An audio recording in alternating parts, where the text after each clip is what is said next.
Good day, Trailblazers. Welcome to the Busted Knees and Pretty Trees podcast, a show designed by middle-aged backpackers to help inform other semi-aged folks in the art of adventuring in the backcountry.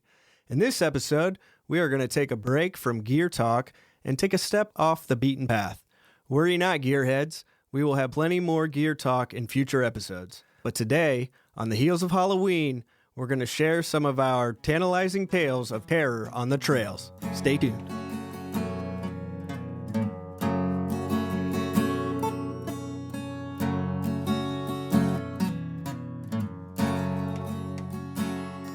Hello, everyone. Thanks for joining us.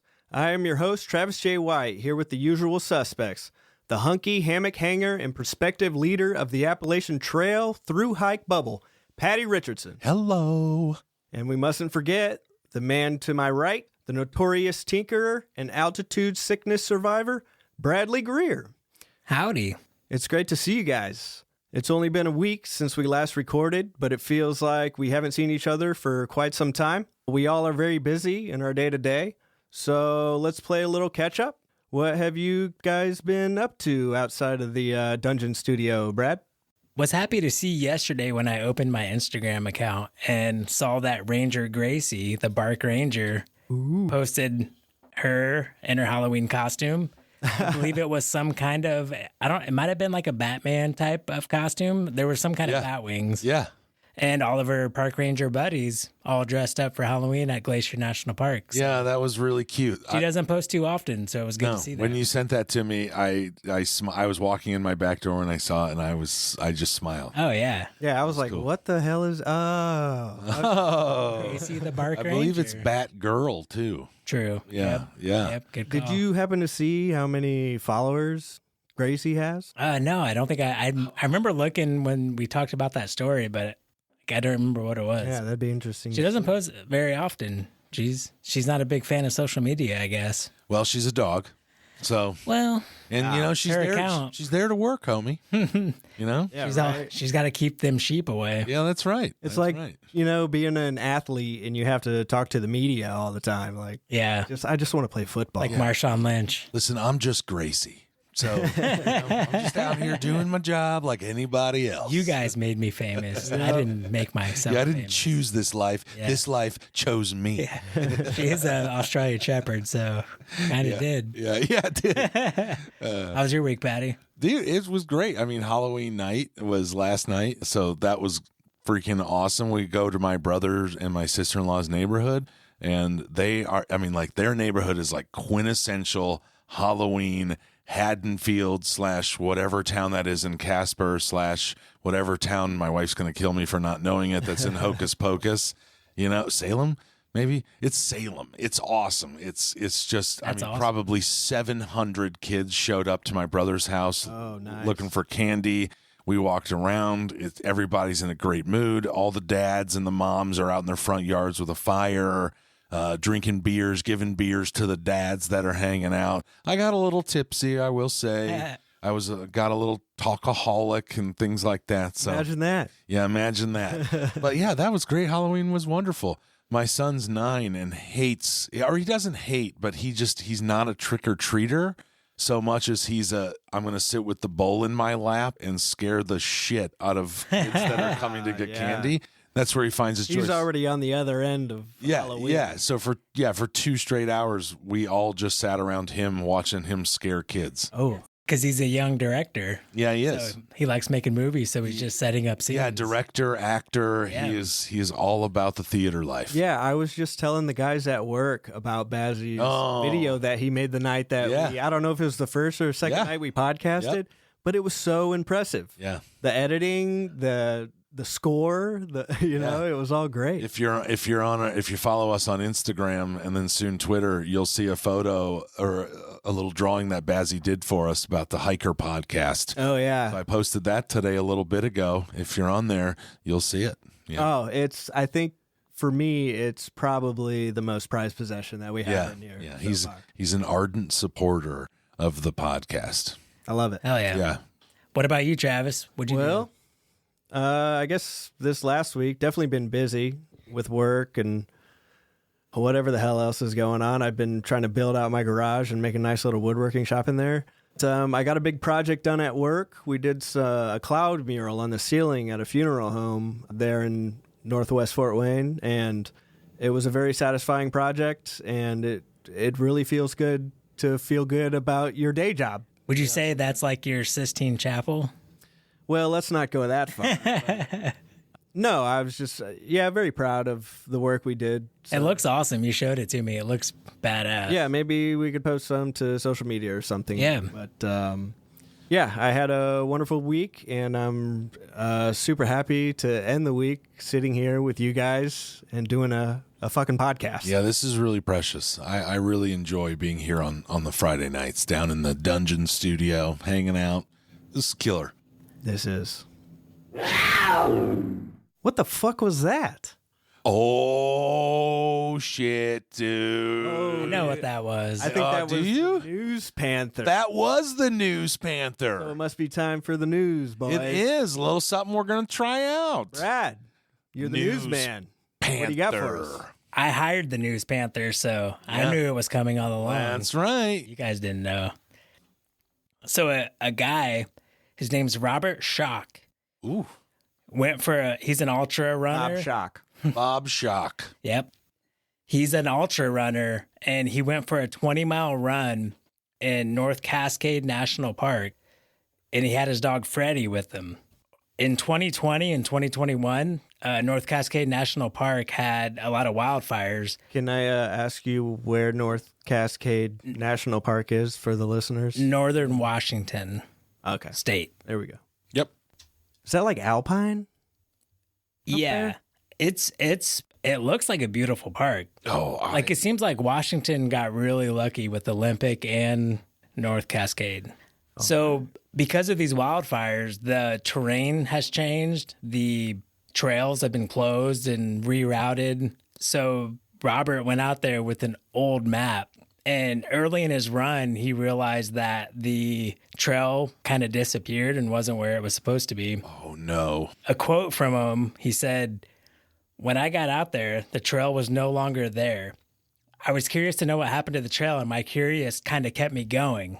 Ooh. So that's like, that's like the first sign you should be like, Curiosity killed the cat. Yeah. Curiosity did kill the cat. especially when all he had on him was an old map and his dog Freddie. How much water? Do you have any water?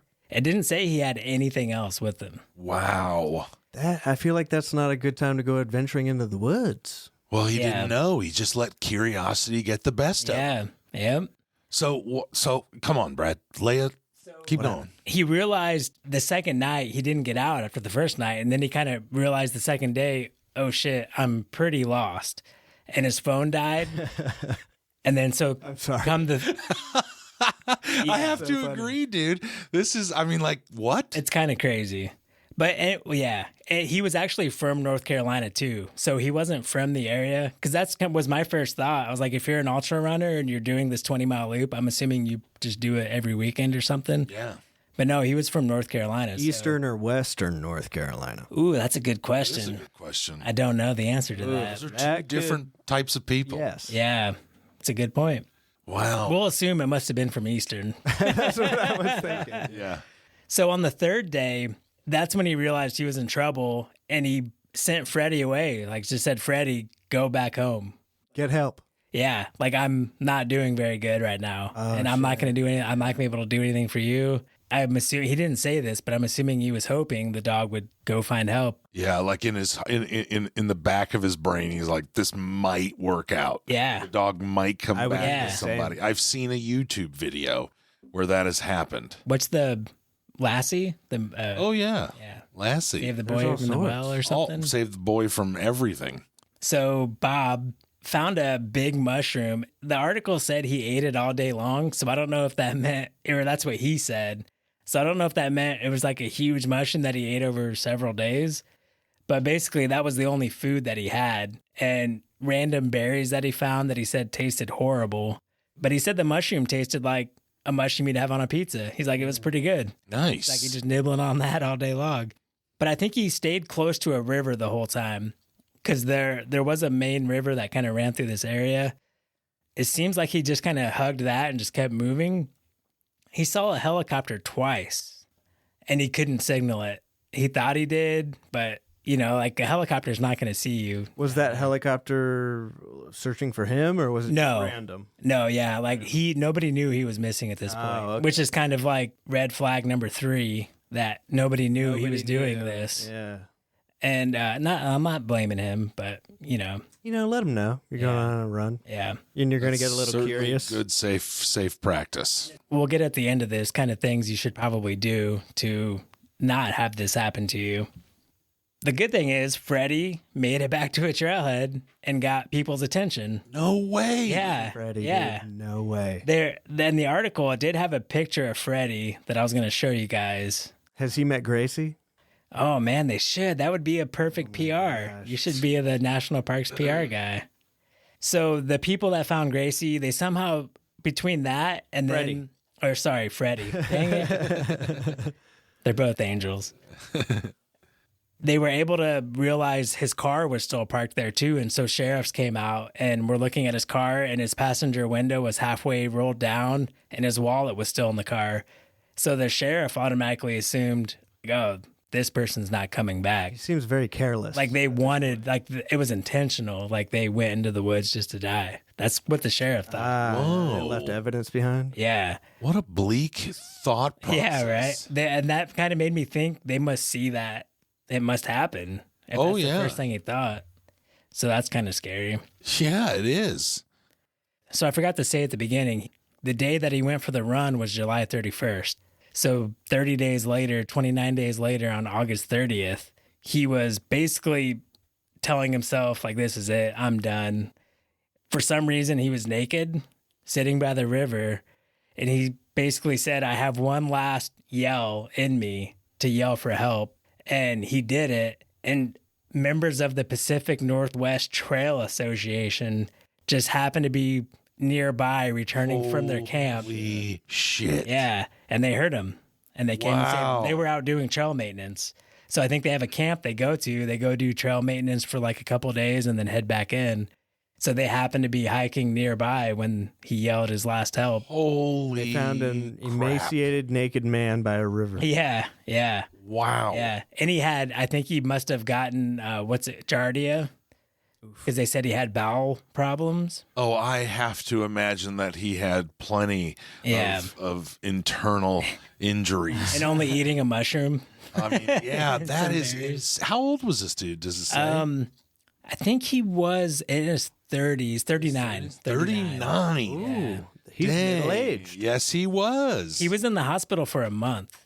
I mean, He couldn't eat food for 3 days. He was taking fluid, liquid, wow. and intravenously. Wow. Wow. Yeah. So he couldn't even eat for 4 days. He was That so messed is up. terrifying. And that's Yeah. like only how many days?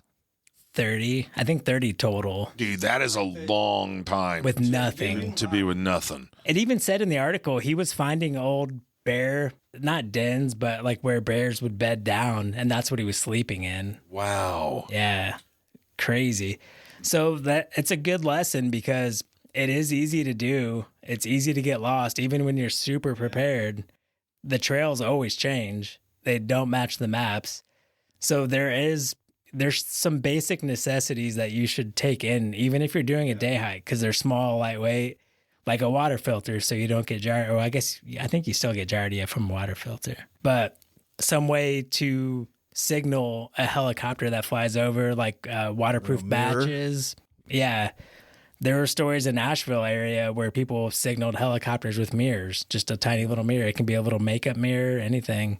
It's so easy for the human eye to recognize even like a split second Yeah. flash. That's Especially like a contrast pilot. with that's- everything else. Yeah. And signal fire. If you can make a fire, just Yeah. make it super smoky by putting leaves on it, especially Wet stuff. not dead leaves. Wet stuff will smoke Yeah. like the Dickens. Dude, And especially in a wilderness area, when somebody sees a fire, they're going to probably investigate it. man, What is that? that was a terrifying story. Yeah. The news Panther has struck for the first time on a tantalizing tale of terror. Yeah. And that was great. All right. Well, we learned a little bit about being prepared, even if you're, not intending to go out into the woods. But That was a tantalizing tear. I hope you guys brought your hole diggers, because these next stories we're about to tell might make you shit. Yeah. Jesus. That's not. I was wondering where you were going with that. That's not where I thought you were going. Whoa! Looks like the news Panther is out of here. Yep, he's ready to go. Yeah. Boy, that was a news panther. Wow. Good Lord. So I reckon we ought to get on to our spooky tales that we've been anticipating. I'm excited about this. All right, well, Patrick. Yeah. Oh, you want me to go first? Yeah, with your excitement, let's go. Dude, I am excited about this day after Halloween, and I'm psyched about it. I have a terrifying tale. It happened to me and my friend Ty and my friend Nick Jackson. We went down to Big South Fork, Tennessee to do a backpacking trip, like a short weekend backpacking trip, like overnighter. Intended to do 8 miles, ended up doing something like 22 miles. Wow. We picked mid-July, so I believe it was July 14th we went down here. It was 104 degrees. Wow. The trail that we were going to pick was supposed to be flowing water, and so lots of places kind of stop, take a dip, fill up our water bottles, put some water on our handkerchiefs, things like that. But we got lost pretty shortly after we started the trail, is what we think. Do you think you missed a turn or? Yeah. And what's aggravating is that we talked with the park ranger before we left. We mapped out everything. It was supposed to be just a nice and easy thing. I've done it a couple times before that. It was an easy, overnighter. Like we were going to pull out 4 miles. You've done this before. Well, done it, not this trail, but done it. Okay. I've talked with the park ranger. I've taken a map out on trail. We didn't have any phones or anything like that. But, it was just a circle. It was a loop trail. 8 miles, right? So how the hell do you get lost? But we did. And I'm telling you what, man, it was by the time we were halfway through this day, and mind you, we did about 22 miles in about a day and a half. Like this wasn't on an 8-mile trail. Well, originally, but we got lost. So we weren't on the 8-mile trail. Oh, like Robert.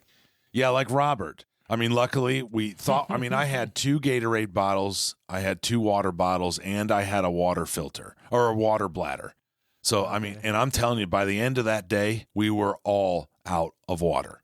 It was, we were in dire straits, parched, dehydrated. No water sources? No water sources. Every water source that we passed was dried up. It was bone dry. Dang. When was the moment you realized you guys were kind of fucked? So we were supposed to be following what was called the Sheltowee Trace. And it was supposed to be blazes that are white turtles. And I remember not seeing that and coming to like a 4-way where 2 trails were right there.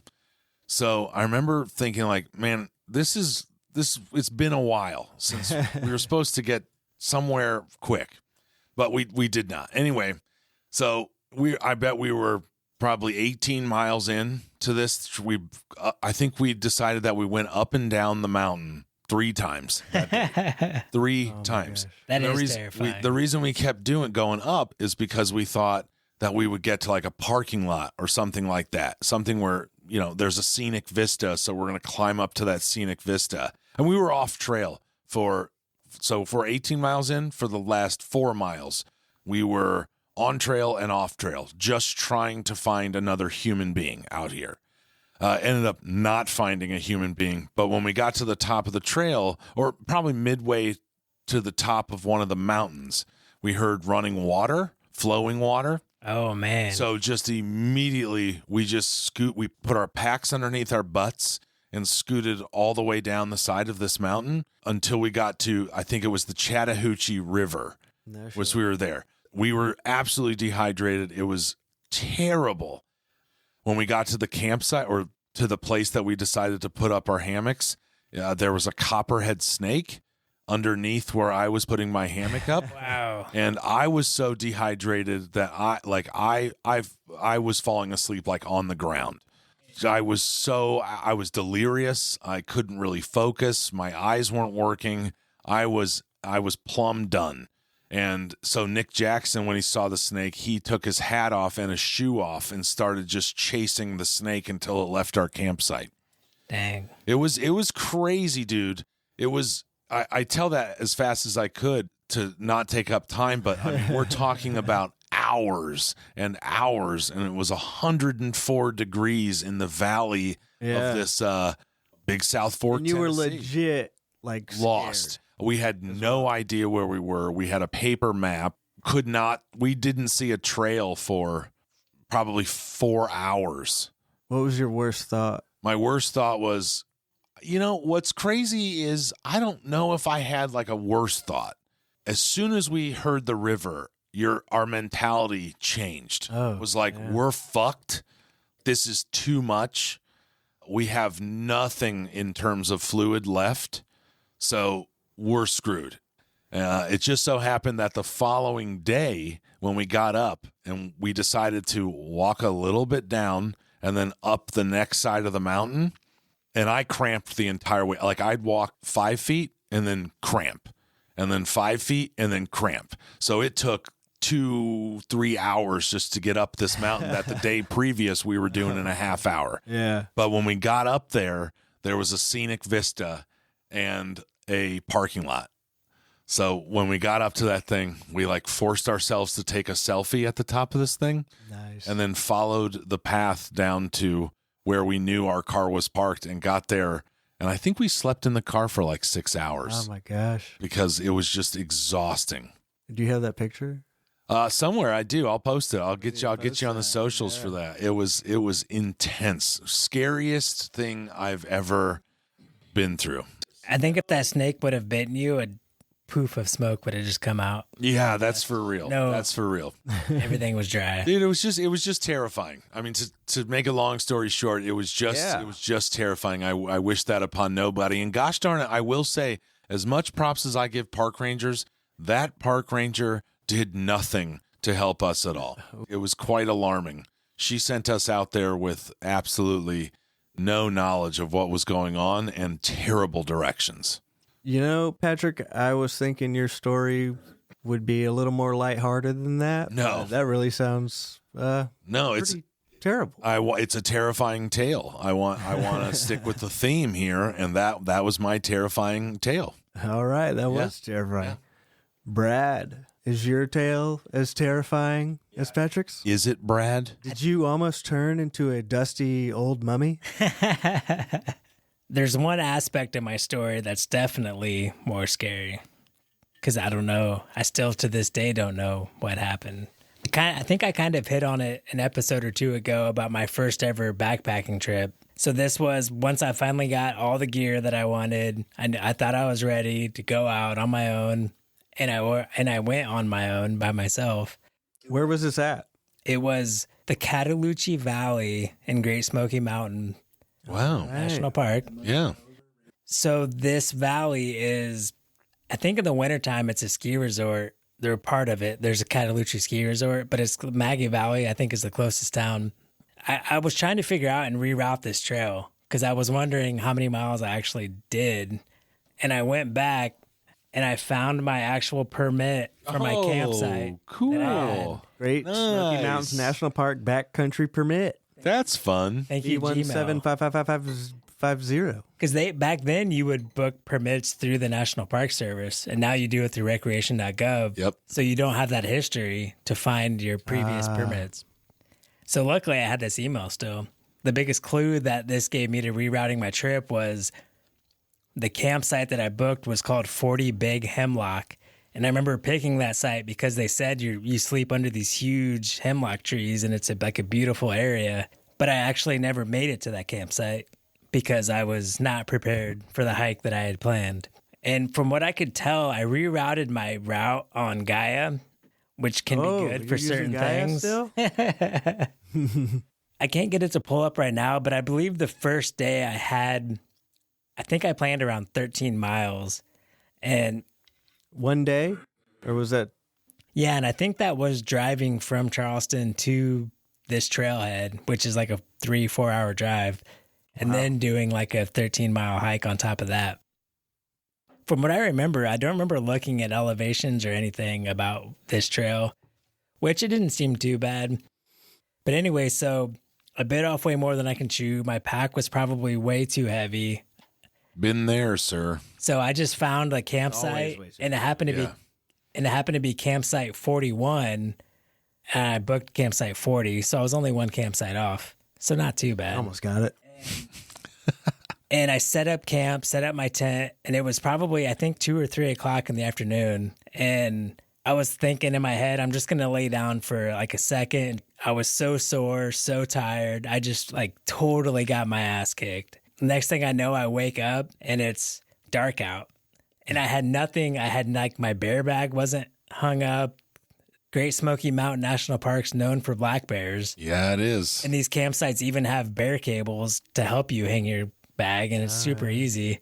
So I immediately woke up and it was dark, and I was like, oh shit. How was your water situation? It was right next to a little creek, so I was good to go. Lucky son. And I wasn't lost. I knew where I was. I just knew I didn't make it to where I wanted to go. And I think I originally also planned this to be a 2-night trip too, which is even worse. So you took a little nappy poo, is what you're saying? Yeah. Too long? Yeah.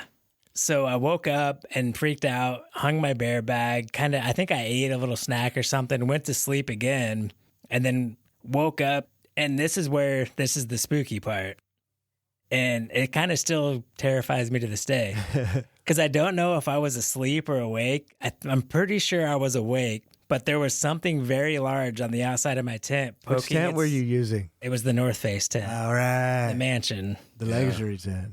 There was this, like, something was poking its snout into the side of my tent. Like, I could see it just in, like, the moon glow of the night, just shadows. And I think I heard, like, a grunt or growl or something. And my first reaction was grab my headlamp, turn it on, because, you're scared. Yeah, you want light. I want a light, yeah. But when you turn your headlamp on at night in your tent, the mesh lining just reflects all that light back to you and just blinds you. Lights up like a Christmas. So I turned it on, and whatever it was just took off. And the next morning, I looked to see if I could see prints outside my tent, and I don't think I saw anything. Oh. But to this day, I don't know if there was actually like a bear or something. Could be anything. Poking its snout into my tent. Or it was your imagination. I was half dreaming, half awake. Extraterrestrials, maybe? Well, I have to. yeah. Hey, I have to say that being out in the middle of the woods for your first time backpacking By myself. By yourself. It's decently terrifying. Even when I'm with somebody else and I'm 40 now and backpacking. I mean, half the reason I have ear pods in and like to fall asleep to a downloaded movie on my phone is because there's a little unnatural feeling that is going about. There's something, it always feels I like love it too. Something sort of supernatural going on. Well, there's no doubt about it that never heard those sounds. Humans don't belong. Yeah, you know what I mean? So you're not supposed to be here. Yeah, that's right. That is terrifying, though. And part of me wonders, too, is because that was such a failed trip, if that's why now, because that only motivated me more to... It's not a failed trip. Right? Yeah. Oh, and every mistake is a great learning experience. There's 2 cool things I'll hit real quick. So that area has elk. So part of that, where I ate lunch, was on an overlook, and there was a meadow down in a valley that had an elk herd in it. Whoa. So I sat there and ate lunch and watched this elk herd. And then the next day, when I was licking my wounds, walking back to my car, I saw a black bear. Whoa. Like an elk and a black bear on my first ever backpacking trip. Nice. I've never seen a bear since. That's cool. Like they always say, I only saw it because I heard it running away from me. Right. I just saw its ass barreling down a mountain crazy fast. Yeah. So I'd learned from that, got even more determined, learned from my mistakes, worked out so I could actually handle it. And you still saw some cool shit. Yeah. Just like a classic, terrifyingly scary horror movie. Yeah. Always the light at the end of the tunnel. Yeah. Both of our stories, as terrifying as they may be, ended with a pretty decently happy ending. Yeah. We both learned from it. Right. Look at us now. And look at us now. Well, I guess that kind of leads me into my story. Yes, it hear does. it. Absolutely. My first trip out on a long backpacking trip out there in the Appalachian Mountains, you talked about how you're just not used to that silence, that you can hear every single thing that happens out there. And a lot of those sounds that happen, you don't know what the fuck they are because you're not familiar. The way Brad is smiling through this and just poured another glass of whiskey, I'm if this is assuming the he story, knows what you're about to say. I fucking hope it's the story I'm thinking. Well, the very first night we got out there, we camped in like this, I called it the Witch Woods, because it was just, there was no underbrush. It was all just moss that climbed up about 2-3 feet up the trunk of every single tree out there that was just shot straight up to the sky. Yeah, they were old pines. Yeah. And the ground was covered in moss. And the ground was this brilliant green and everything else was just this like foggy gray color. I have a picture of it. Woods. We'll post the picture I have. Okay, there we go. And we slept there. Well, I didn't sleep. Like, I don't think I slept that whole trip. Why? Because you were terrified? Not terrified. I guess I was in an environment that I just wasn't familiar with. Yeah. And I definitely wasn't. I'm a fan sleeper. Yeah. You know, if I can hear every single little thing in the night, I'm not sleeping. Yeah. In my imagination, you know, I'm a creative person. My imagination can run fucking wild. Yeah. You know what I mean? And now you're out in the middle I'm of thinking about Witch Woods. Appalachian Hill people that... Oh, yeah, because we kept talking about that. You know, Oh, like perfect. Yeah. So while you're awake, you're talking about Because it was one of those terrifying kinds of areas where you're just like... And like hooks, they hang hooks from the tree branches to snag you on the trail and stuff. Yeah. One of those, you know, like lore things about hiking the Appalachian Trail. Yep. Stuff Yep. like that. But anyway, it was... that night was... It was cool, the environment, definitely. It was very fairy tale-ish. Yeah. Very cool place to be on that mountain. So we traveled, I think, a couple more days down the trail, and we got up to a really high point where there was a cabin for backpackers to sleep in. Like shelter. A shelter, yeah. And it was just like it was just wood timbers, you know, they're nothing fancy, but still, it was like indoors. And we were thinking like, oh man, we don't have to set up our tents. It's going to be wonderful. It's the highest shelter on the Appalachian Trail. That's what I was thinking. Roan yeah. Mountain Shelter. Nice. And, It's a log cabin. there's a medallion on one of the rocks from the U.S. National Geological Survey or something like that. And we climbed on top of that, and that was pretty cool. Well, I have the pictures of it. We'll post those. Yeah. Yeah, so this cabin, we were thinking, man, we don't have to set up our tents. This is easy, blah, blah, blah. It was one story with a little loft, and you climb a ladder to get up in the loft. And I thought, oh, we get up in the loft, even better. Like we're high off the Super ground. cool. It's like we're like kids again in a treehouse. Yeah, it was super cool. And so we hang all of our shit off the rafters, you know, because, you know, you do expect rodents in those kind of buildings and stuff, whatever kind of creatures that can get in there. It's wide open. And so we lay our sleeping bags down and get ready to go to sleep, you know, do all those things that you got to get ready for bed, you know, and then put your shoes beside you, and then finally turn off the lamps. Complete fucking silence. You don't hear a thing. Yeah. Just Brad rolling around in his mat, you know, tinkering. So eventually Brad fell asleep. I just couldn't sleep for anything. But then eventually you just hear like, I'm like, all right, what the hell was that? What? Are you kidding me? And then like almost like a Disney movie, this is what I'm imagining in my head. It's complete darkness. Just rats just flying out of the walls, off the ceiling, everywhere. It sounds like they're surrounding me. Yeah. And I'm like, God damn it. Just scaring the shit. There's no way I can deal with this shit.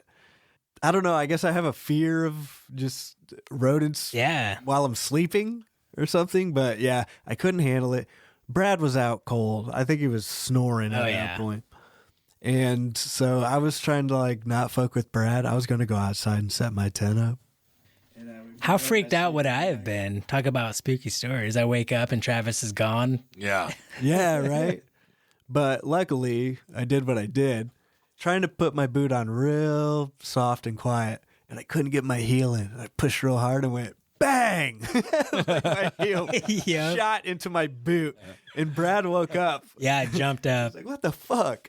And I was like, dude, I'm getting the fuck out of here. There's fucking mice everywhere. I cannot handle it. It was like that. Like he was frantic. Yeah, I had to get freaking the out. fuck out of there. There was Yeah. no way I could deal with that. Well, then you shined your flashlight. You're like, dude, look, there's even spiders everywhere. And you shined your flashlight Oh, yeah, I forgot about that. on my sleeping bag.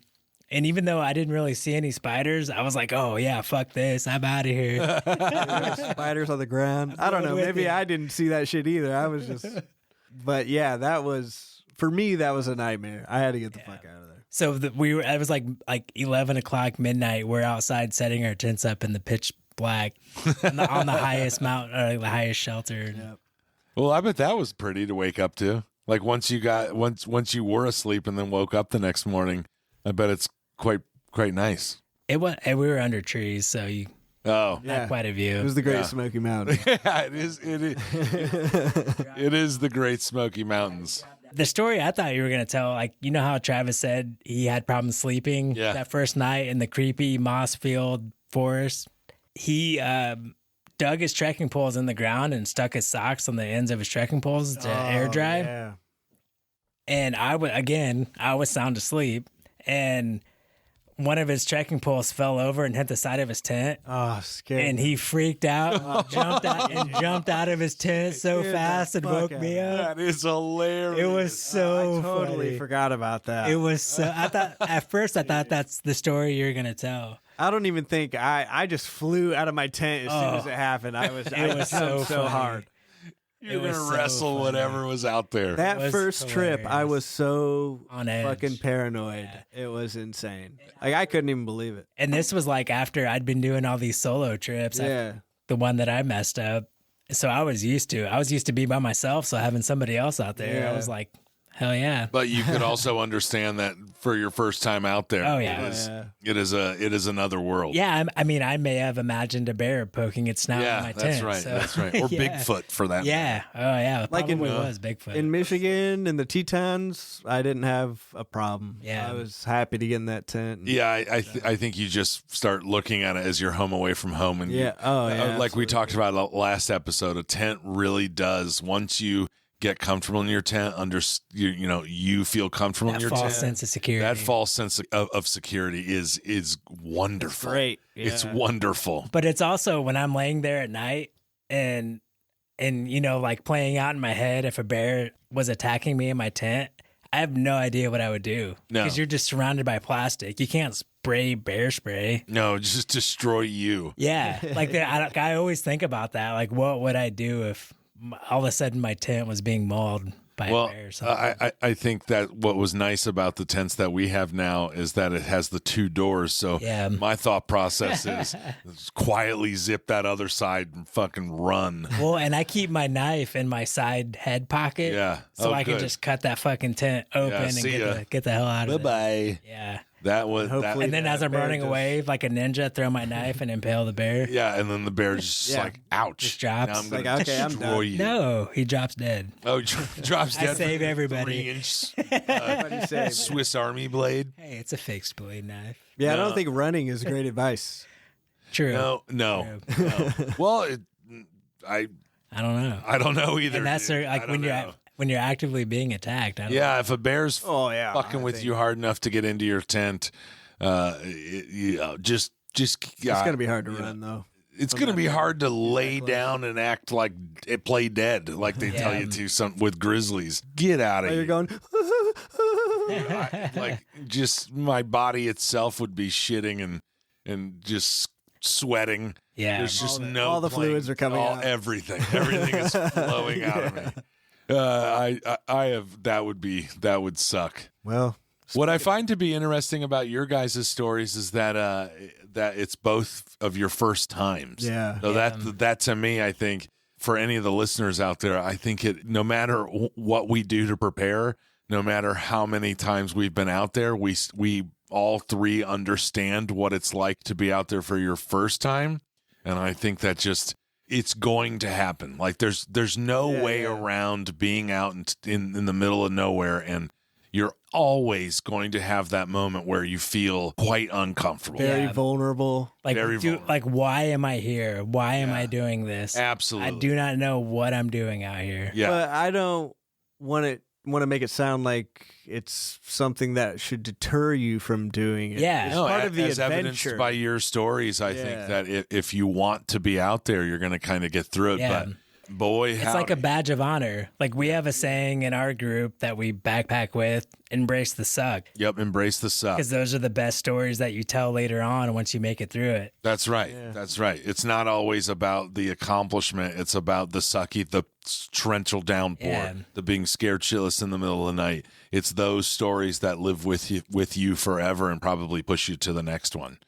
If the trip goes exactly how you expected it to go, it's just not as exciting because you're anticipating it. It's a gorgeous thing, no doubt about it. But that excitement of the unnatural of the thing that you didn't plan, and then especially when you're with a group of people, like working your way through it. As bad as my story was, as I stated, knowing that there was the 3 people with me or the 2 other people with me, it was just like go time. Yeah. You know what I mean? So it was nice. It was nice. It's just a way to get better. Yeah, and you guys always have that story. We always have that story. We don't, I mean, I see Ty all the time, but I don't see Nick very much. And when I do talk with him, that's the story we go to. Yeah. That was a bonding experience. And that's what all these trips really turn into at the end of the day is stories. Yeah. And bonding. You want to have good stories to tell, not, oh, yeah, I went from A to B and it went exactly as planned. Yeah, I agree. That's why whenever I'm planning a trip, I always leave a wild card so we don't know what's going to happen. We're going to scale this It's cliff. intentional, fully intentional. Nice. Do you guys, when you're out there, do you ever like psych yourself up, or knowing your like tendencies, if you're afraid of rodents or you're afraid or you don't really like the dead quiet, or now you've had that experience with something poking into your tent, is there like, this is how I'm going to do it from here on out? Like, have you changed the way you backpack out of like I bring my ear pods, and that I need that extra sound. Like I'll fall asleep to a movie in my tent and be just fine with that. Yeah, that I don't want to do. I don't want to bring any like outside technology. No, I understand, but for you, like because of your experiences, Your version of how have I like what have I brought? have you evolved your backpacking, not just around gear or weight and all those other things, but about the fears that you have experienced? Has that helped to evolve your backpacking?